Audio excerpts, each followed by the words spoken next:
plutôt confiant, je suis impatient aussi. C'est des nouvelles choses qui arrivent, donc souvent impatient pour les nouvelles choses de mon côté. Donc au quotidien, je vais être avec Johan Rusias qui était déjà dans le circuit coréen l'année passée avec l'assistana des U15 Elite. Donc on va être tous les deux sur cette catégorie-là. Et puis il va y avoir aussi Romain Perret qui est préparateur physique, qui va les avoir 4 fois par semaine. Et puis on va être sous la houlette de Marc Bergeron, le coach des espoirs et responsable du centre de formation.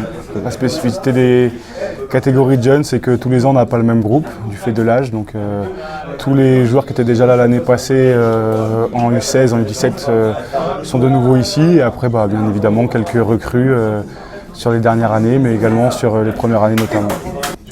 C'est sûr, on approche de l'élite, mais il y a aussi pas mal de choses qui sont importantes pour eux. Comme tu le disais, il y a les sélections qui commencent à arriver en équipe nationale, même s'ils ont déjà un petit peu goûté ça avec les sélections régionales.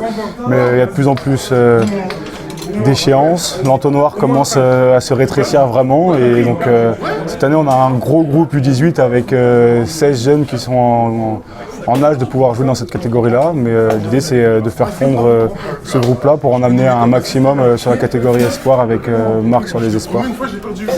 L'objectif bien sûr c'est de retourner sur le groupe A, puis après les objectifs ils sont mixtes, ils sont à la fois collectifs et à la fois individuels. Le premier objectif c'est de maintenir les jeunes qui sont en équipe de France dans les sélections au fur et à mesure de l'année, donc notamment en fin de saison, un peu en cours de saison également pour le 3-3, mais c'est aussi d'amener d'autres jeunes au port de ces équipes de France-là. Donc ça c'est surtout d'un point de vue individuel, et puis collectivement c'est de faire aussi bien que l'année passée, donc le groupe A dans un premier temps, et puis d'aller voir ce qui se passe sur les playoffs en quart de finale, et puis pourquoi pas en Final Four derrière. Et puis après il y a aussi la Coupe de France U17, qui est une compétition qui est un peu particulière, ce qu'on n'a pas les dernières années.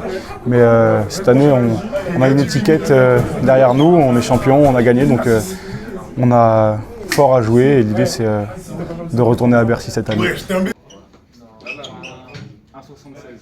Oh, arrêtez.